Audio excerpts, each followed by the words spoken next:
What is this? Happy birthday. You kidding me? Let's go check it out. I told Misha that if I could find one of these, I'd buy it.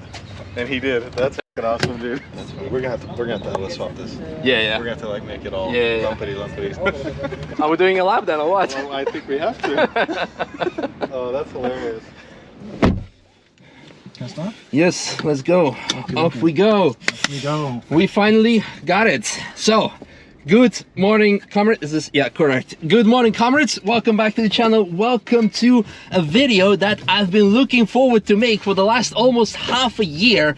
Well, to be precise, 4 months. But with the winter lockdown and everything, it felt like 6 years instead of like 6 or 4 months in this case. But anyway, to the point, as the title of this video suggests, or actually says, today, right now, it is Wednesday, the 31st of March 2021, which means it is birthday of our dear Robert, and we have some cool present for him. So long story short, I bought him his very first car, his truck, the Chevy Silverado from 1989. And in this video I'm gonna tell you the whole process that went from start to finish, how it happened, how you can buy a truck, how you import it from United States, because that's what we did, into Germany. So this video, the timeline is divided through all the topics because it's going to be probably a pretty long video, so you can skip to the most exciting part for you. But first and foremost, I should introduce Matthias, because you've seen him a couple of times on the channel, hop in the taxi and out and do some laps. But basically, Matthias is working for Misha Consulting, doing all kinds of stuff. But most importantly for this video, he's also taking care of all the fleet management. Yes, I do. So he's also helping with Apex stuff when we need to register, deregister car, etc. And somewhere in December, I called him up. Actually, I messaged him, can I call you and make sure that you're alone?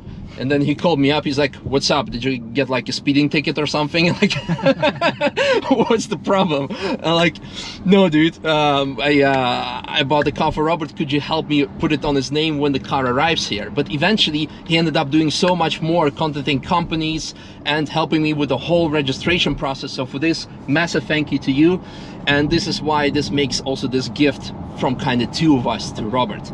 Now, another thing that I want to address is usually when you give a birthday gift, it doesn't need any explanation, it doesn't need any justifying because it's a birthday gift. But in this case, we're not talking about Axe shower gel or Garnier suntan or any mug. It is a pretty expensive gift, so I think I do need to some explaining why I decided to go that extra mile.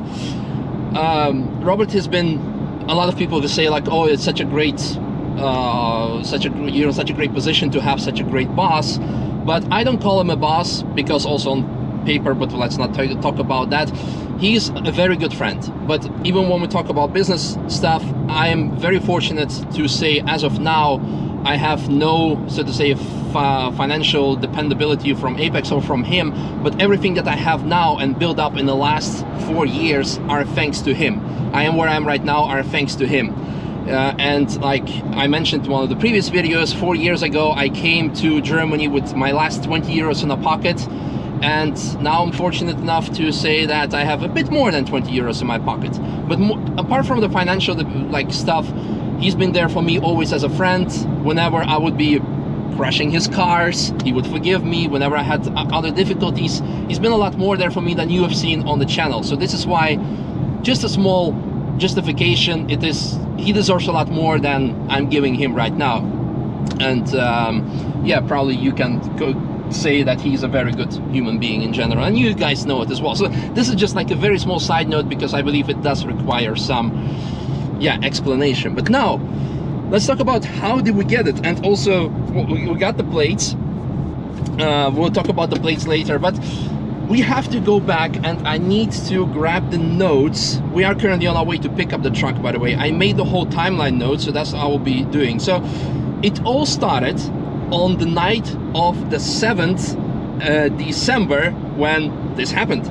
It is right now the Tuesday, 8th of December 2020. Technically for me it's still kind of Monday, the 7th of December, and Robert just published this video. I tore apart my brand new Corvette and telling a bit of his behind story. So where he says the following. Young age, I was working starting at 15 years old in my grandfather's tool and die shop.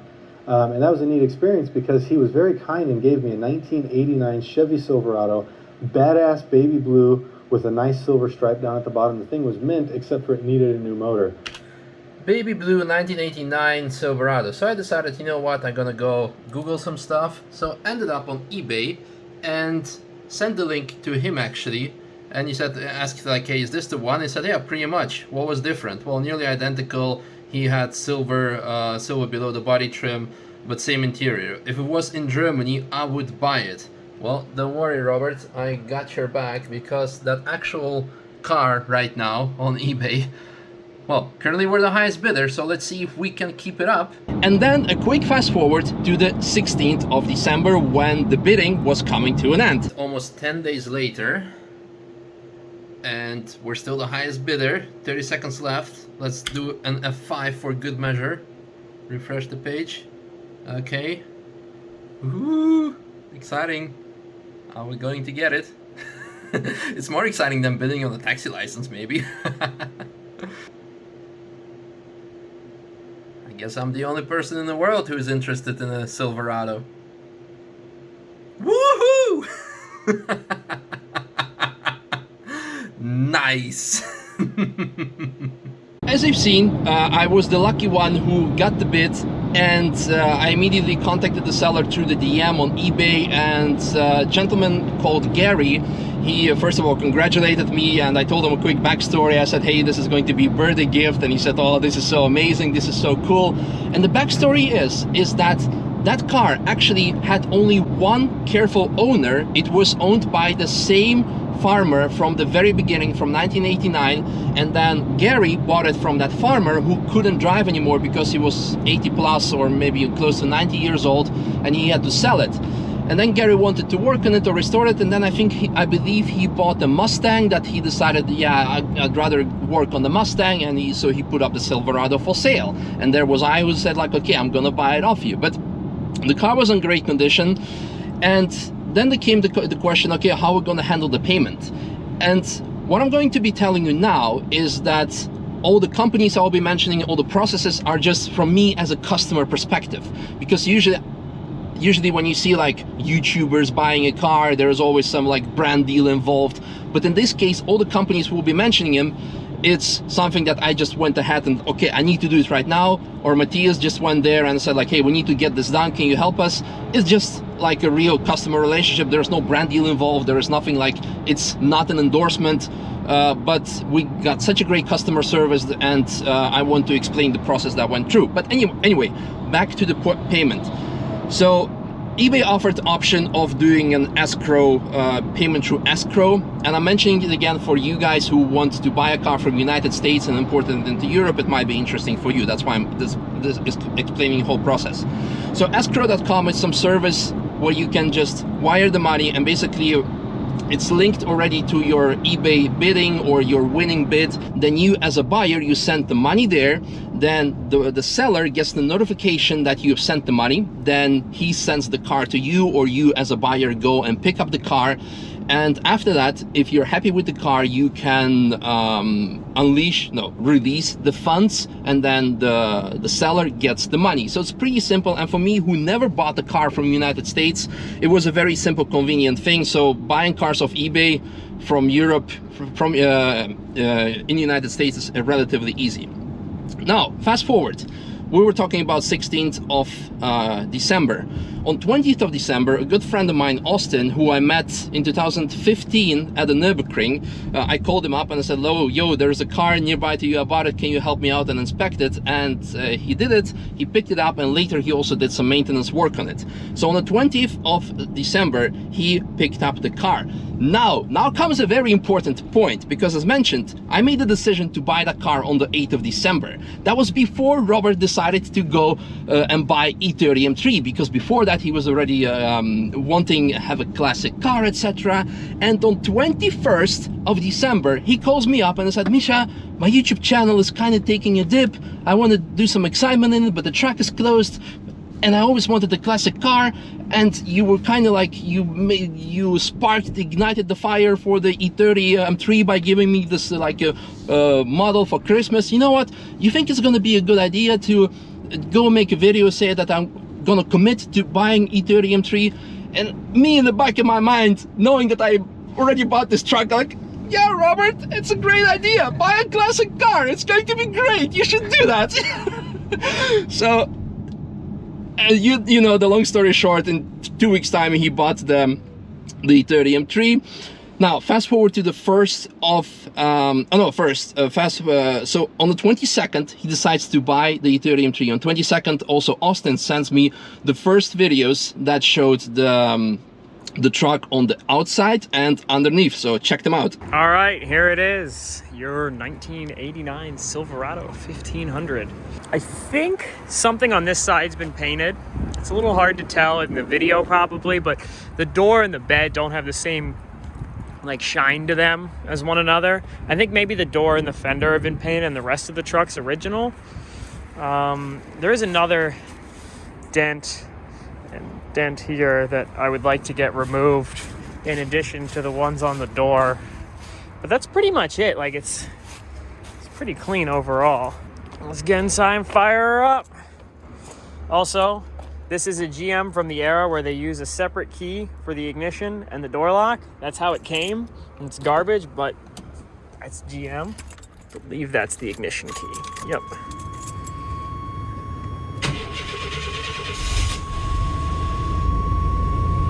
Man, listen to that puppy purr.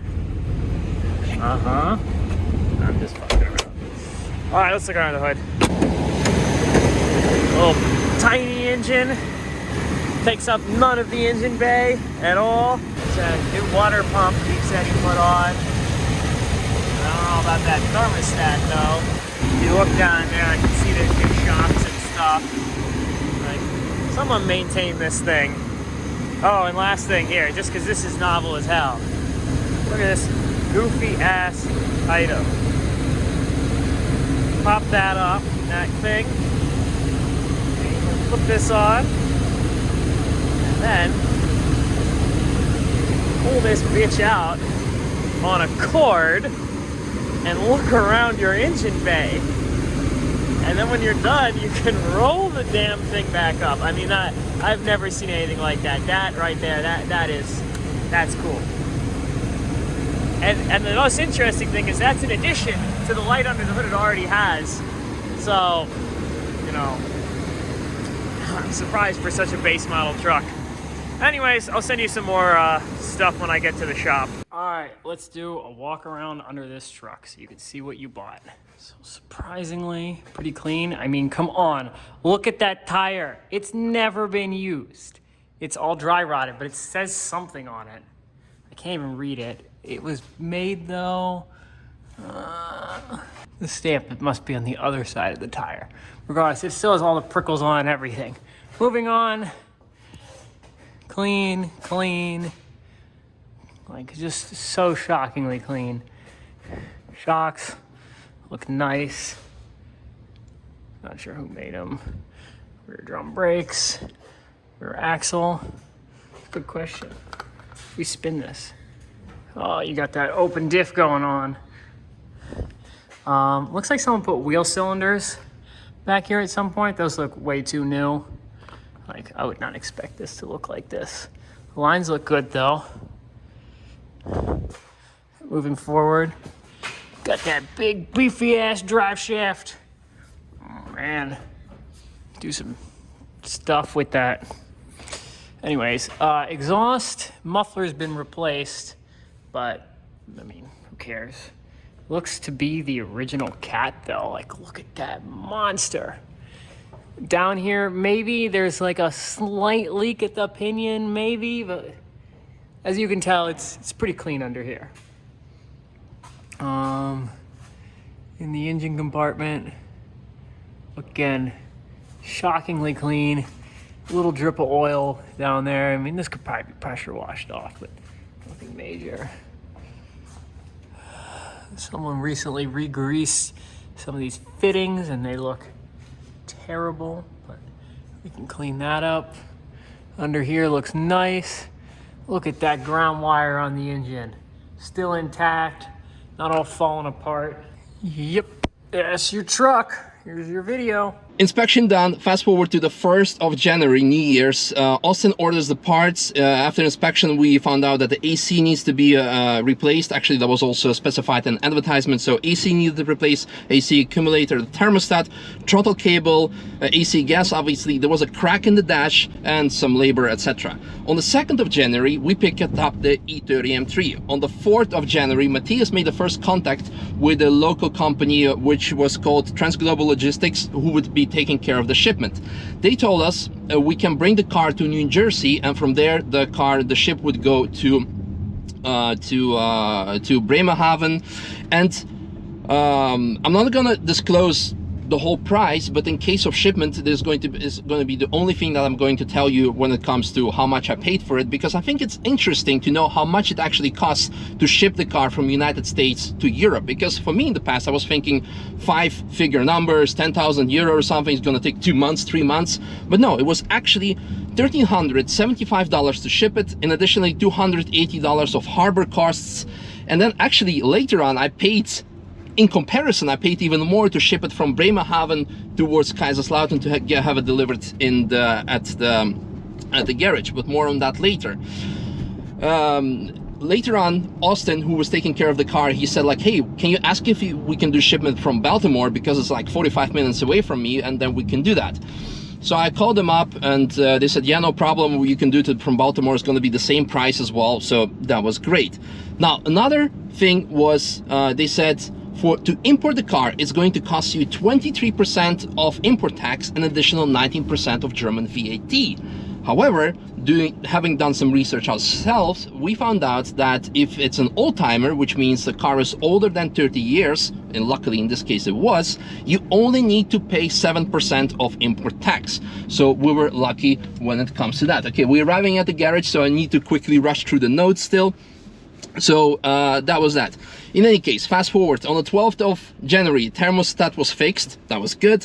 On the 20th of January, the dents were fixed. And the funny thing is, while the dents were getting fixed, the Golf had its windshield smashed on the same exact time by the ice falling off the roof. So funny coincidence.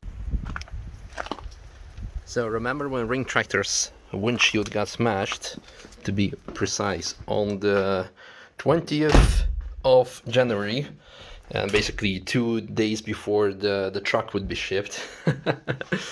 Austin, who's taking care of the truck, he made sure that, well, the truck would get its dent out. So it's kind of funny that the truck is getting its dent out while Ring Tractor got smashed on the same day. On the 21st of January, the dash arrived and truck left to Baltimore. While it was ordered 3 weeks ago, we were waiting for 3 weeks because the USPS, with the whole election in the United States, etc., was taking ages. It was like very difficult to get the parts. And in any case, the truck got shipped to Baltimore, but the day before, actually, Robert bought the house in Florida while he was there. And like, shit, you have this truck now literally like about 5 hours away from you, and I can just give it to you there because you're gonna need the car in the United States. But I put already so much effort and time to it, so I went through it like, yeah, no, ship it here. I also want to do a lap with it on the Nürburgring, get it over here, we'll get it, and we decided to proceed with it.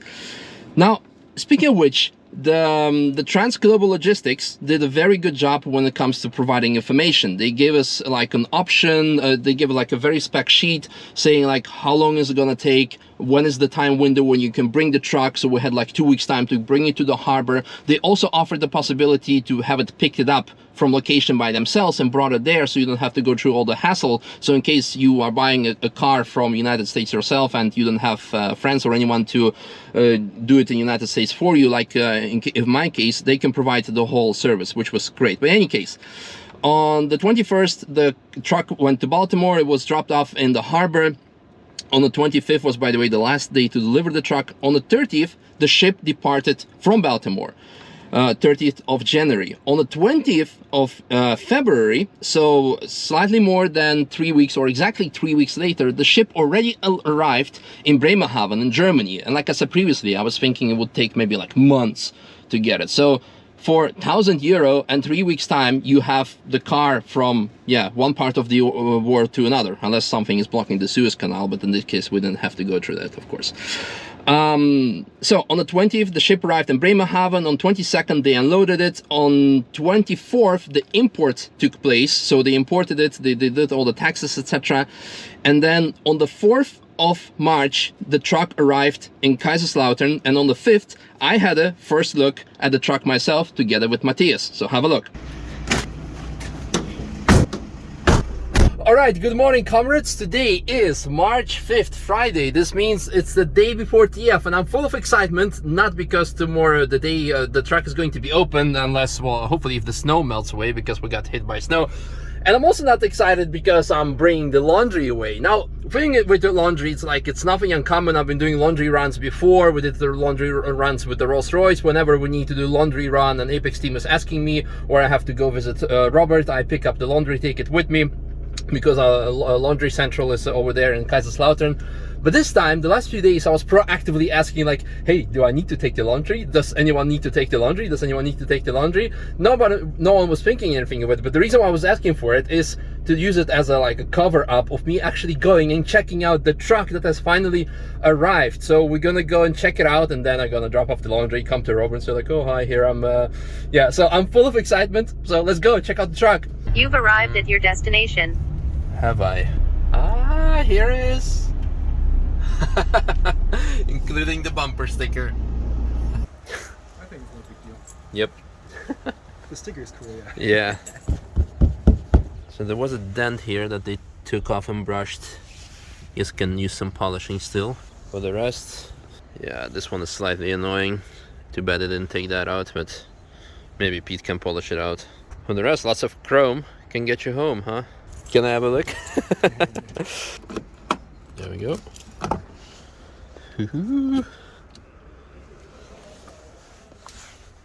Nice.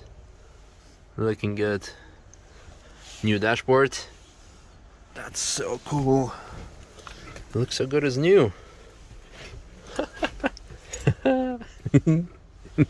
Where did I put the key in? Stupid me. Ah, here we go.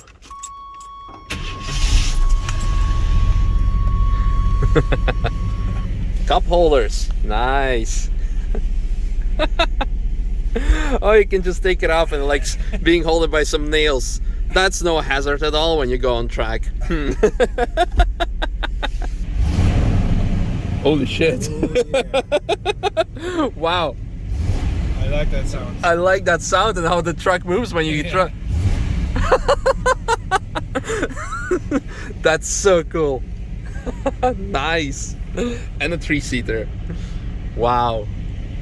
I think it's been the best purchase ever. Cassette deck. We need to buy. Well, he has some cassettes for the E30, so that comes in handy. The wood is okay. I'm sure Gunnar can do some work with it. Well, it's normal shape, it's good. Yeah, I mean, for a 30-plus-year-old truck. Big damages, just as small scratches here everywhere. Yeah, I love it. Let's take a look under the hood. So that's the new aircon compressor that my friend installed. Small cute V6. I hope he's gonna LS swap it. Well, it's running good. It's starting. This is new too. This is from the air conditioner. What is it? Looks like new, it. huh? Yeah. And then a fast forward, on the 8th, we had the first TÜV inspection, and the TÜV guy said, okay, this and this needs to be modified. And we had a relatively small list of things that we needed to change to have it EU approved, which were mainly the headlights, taillights, so the blinkers, etc. The exhaust needed to be European emission norm compliant, which was probably the largest cost of the whole thing. And then they did some small maintenance things with the suspension, some not ball bearings, but some uniballs, some linkages they had to replace. It was a minor thing. And then obviously the TÜV was done. So they had to wait for the exhaust and the lights. That took the longest. But on the 25th, so last week of March, the papers arrived, everything was cleared up. And today we finally went to the Zulassungsstelle and got the plates. Now, the funny story with the plates is that we put a lot of thought of getting it. 991H, what? No, it was no joke. We actually reserved KLMC, like all the cars, 383. So we booked the license plate way in advance, and 383 would stand for 38 years old and 83 the birth year. And then, however, apparently the car was TÜV'd, or like got the MOT, got technical inspection as an old timer. So we had to get an H license plate. Now, of course, usually this is a very good advantage because you get a massive discount on insurance, massive discount on tax and everything. So it's a good thing. But in this case, with this plate, we could not do any like private vanity license plate anymore. So when we got there, well, you need to have an H plate, and those are the choices you can have. And in between was the only possibility, one of the beautiful possibilities, was R for Robert, 991 because Porsche, and then H. So later on, because we want and we have to give the truck today to him on his birthday, we just went along with this. And if Robert later wants to re-register the car as a non-old-timer and put KLMC 383, this is something that he will do. But we're at the truck now, and we're almost close to the lunchtime, and actually Tom Stamp and Robert are calling us like, hey, why are you guys? Why is it taking so long to register the Yaris? Because that's what we're actually doing under the disguise. Anyway, let's go put the plates on and drive on and give him his gift. So I hope the GoPro recorded, otherwise I'll be pissed. We got the plate, we're waiting for it to be installed. The NP Auto Center is the company that did all the conversion, all the registration, etc. So massive shout out to them. Changed the headlights, etc. So I just wanted to mention the company quickly, and most importantly, they did the cleaning, so it looks like gazillion times better after when we saw it for the first time. Especially the interior, it looks amazing. Wonderful. Well, this has been replaced, so I guess we need to do some work on it, but that's a project car for Robert. And now waiting for the plates to fix, and off we go and give him the gift. Okay, so now I'm just around the corner from Misha Consulting. Matthias went ahead with the Polestar. He's gonna grab Robert, tell him like, hey, there are some private matters I need to discuss with you. Can you come with me to the office, just to make sure that he's inside the building and not outside getting lunch? Something that I'm very much looking forward to, the food shot. I'm getting very hungry right now. And then when it's safe, I'm gonna drive up, walk inside the office and say like, Robert, they made a mistake with the Yaris documents. Can you have a look? And then I'll present him the Chevy documents. So looking forward to that, waiting for the sign now. All right, we're good to go.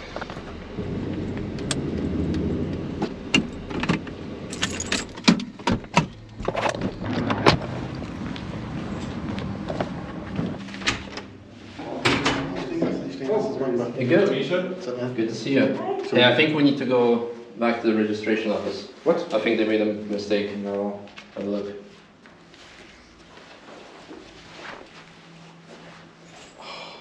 What? What is this? Happy birthday. You kidding me? Let's go check it out.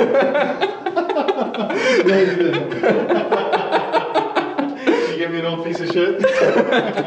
Hey, you told me I owe you a car. Oh, this is funny. Oh, that's awesome. I see the reflection of it. Dude, that's lit. Oh, that's funny as hell. They have the right color interior too. What do you think, Sid? Brings back memories. I told Misha. That's the same blue, right? It is. I told Misha that if I could find one of these, I'd buy it. And he did. That's fucking awesome, dude.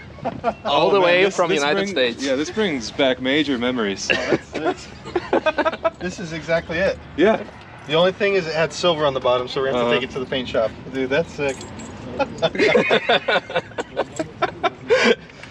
How did you find this? eBay. That's Oh, amazing. that's awesome. Oh, shit. Bought it all the way back in December. Oh. It's a V6 though, so Oh, you yeah. need to LS swap it. We're going to have to mod the shit out of this. Yeah. Oh, this is too funny. Look at the tax holding this roof liner up. One careful owner. Yeah? It was first owner, it was a farmer, and then a guy bought it off him because he was too old to drive. Oh, that's And funny. yeah, then I got it off him. Alex is going to lose her shit when She sees is. this. This is where I had my like 12-inch subs back here. Uh-huh. You can ask Fabi for some advice on that. This is Oh, funny. that's too funny. Are we doing a lap then or what? Well, I think we have to. Oh, that's hilarious.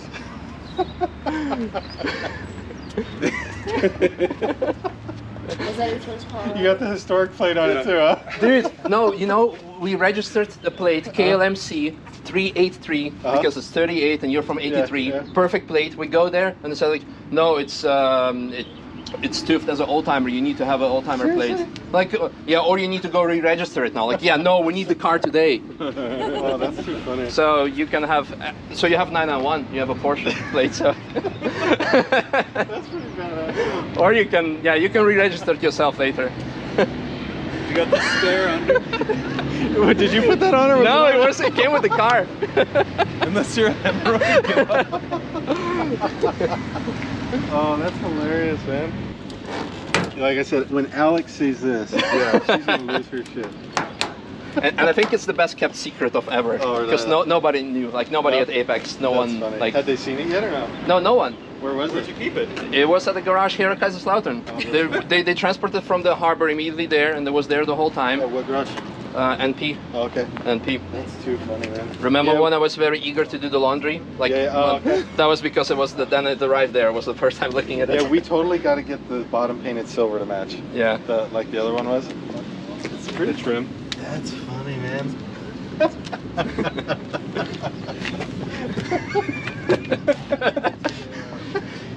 You know what the biggest also annoyance was? Like, this thing got. So first of all, I bought this obviously on the 7th of December. Basically made a payment on the 16th, and then on the 20th you call me like, so I was thinking classic car, maybe should I buy E30? I'm like, yeah, you should buy a fucking classic car. What you want? And then it was ready to be shipped on the 21st, and on the 20th you bought a house in Florida. I'm like, fuck, I can save a lot of money and just send it there. Because now I gotta buy a car there. Yeah. We replaced the aircon, Okay. thermostat, and throttle cable also replaced because it was hanging with everything else. It blows cold air. It's good. Pretty cool. Yeah, I think you need to refuel it because I think it's kind of empty. So that's on you. It's like getting something back from the Yars dealer, right? Yeah. It's a real dealer experience. Yeah. Oh, that's cool. You got the papers. There's the everything, the keys. That's funny. We're gonna have to swap this. Yeah. We're gonna have to like make it all Yeah. lumpity. Matthias and I were always like talking about it, and I saw you once, like, you know, 1320 posted the picture, modified this, and Robert Mitchell liked this. I'm like, look at that! We're on target. Oh, this is funny. Yeah. Well, enjoy. Happy birthday. Thank you, Misha. That's awesome. Well, I think that went very well. I haven't looked at the footage yet, and I was like kind of filming from an awkward position, not to try to have it too much in his face. I'm currently waiting on Robert. I put the Polestar here on charge, and he's refueling the truck as well, so he'll pick me up in a bit. You see how much fuel this thing took? It's crazy. You can drive N24 with it, probably. 200 euro. 200 years of fuel. How are the first driving impressions? Pretty good. Yeah? It's probably the most comfortable car I've driven in a long time through the cobblestone road. That's just good. like all. Yeah, this is too funny. Cool. Like I said, I think that Alex is going to absolutely lose her shit. Yeah? I mean, obviously I'm surprised. Sid was surprised, but she, I think, remembered that truck more than any of the siblings. Okay. Yeah, Tiffany just messaged me and she said like that you sounded very happy on the phone, and so I'm happy. I'm happy you're happy. That's pretty cool. Well, mission accomplished. Extra accomplished. Enjoy. Happy birthday. Thank you.